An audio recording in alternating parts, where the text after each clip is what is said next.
I'm sitting on the beach in Brazil watching Jeff. Jeff is a 50-something guy and he kites for 10 years. He wished to learn front roll. But I always do this. I need to see what you can do before we carry on to the thing what you wish to learn.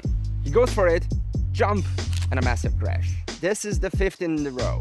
I ask him on the radio to come to me, let's talk. I tell him, and I see in his eyes, he is not happy. Sucks to realize that you have to go back years in your kite progression to learn something properly. The reason Jeff isn't flying high and can't stick his landing is likely the reason you can't do it either. That happens very early on in those jumps. It's the takeoff, it's the pop.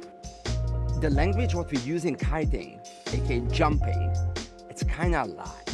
I tell you why. When you think of jumping, you imagine something like this. Anything that you push downwards to get up, it's pretty much against you. Kiting is a new sport, very fresh, and therefore there's not much of a science yet into it.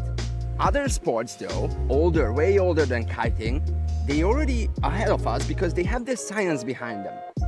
And that helps a lot for more people to understand the principle to apply it. So we're going to put this existing knowledge, this existing science into work for us. And we're going to use basketball. In basketball, there is a step before a person goes for a slam dunk. And that step called the penultimate step. When I do this, I get lower. And I'm not trying to actively go low. I'm just doing a penultimate step. The objective of the penultimate step to lower the person's body just enough so they're able to spring off from their legs. You've never seen a basketball player going really down to jump high, right? The good news is, when we are in water, we have so much more advantage. The water is beautiful. You can shape it for yourself. And there's a way to learn this super easily. In the lesson, when I told this to Jeff, he wasn't happy to go back to his baseline. Yet very soon he understood the point of the whole principle, and once he was able to apply it, he grew much quicker in the right way. Let me address one thing, why the landings are bad if your takeoff is bad at the first place. When you take off and you're not able to push back against the kite with a nice pop, then immediately after takeoff, you will swing under the kite, making the kite pass you and essentially go outside of your wind window. When this happens, well, the kite will eventually drop you and every single landing will be a crash. For a pop, to achieve this, we're going to go ride very actively.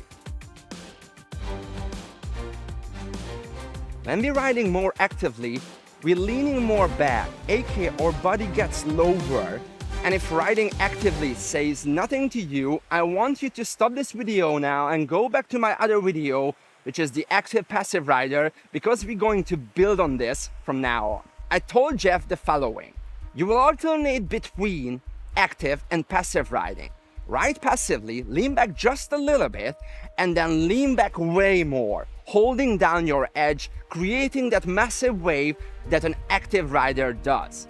During this, your kite should be higher than 45 degrees, so it's creating pull and lift at the same time. And during this, we're not moving the kite at all.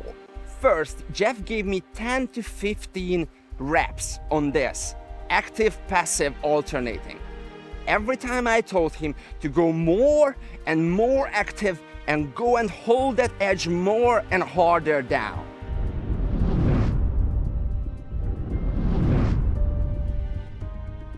Once I see he can do this on both sides, we proceed to the second step, which was making this time while you're riding actively shorter, eventually working it down below 1 or even half second.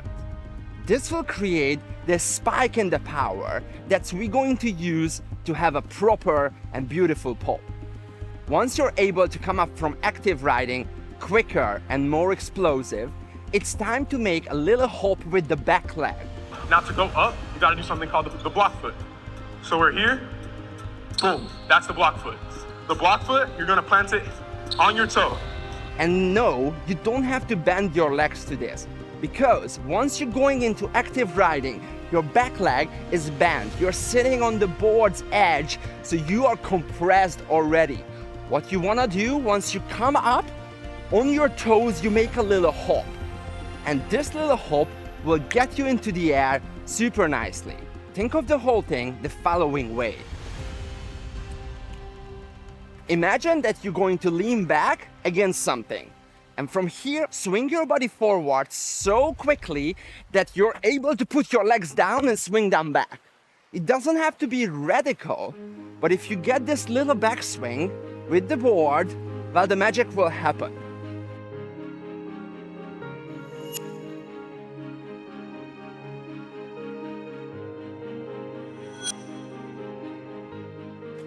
All your body weight will be on the bar, just like you would rely on it, like putting your hands down on a table. This will naturally leave your legs behind you. Stay elegant, stay light, stay effortless. To make this perfect, you're going to add a slight direction change with the board. When you're about to coming up with your shoulders, I want you to, for this time, go upwind. When you go upwind, your legs underneath you will create this slight C turn, allowing your leg to go behind you as you push off. Remember, your kite were at the same place, but that will help a lot with landings. Your hands are together, and once you jump, you keep your hands just down here pulling the bar. The kite pulls you up and forward, and once you're landing, the kite is still in the front of you, aka it's pulling you. You want to land slightly towards the kite. Once you landed, the kite will immediately pull you, so you will be able to edge against it. Jeff didn't fly high straight away after this practice. He has a decade of muscle memory that he has to unlearn, and that's also hard. And that's why the foundation is so important. Well, that's it. That was the pop, the foundation of a good jump.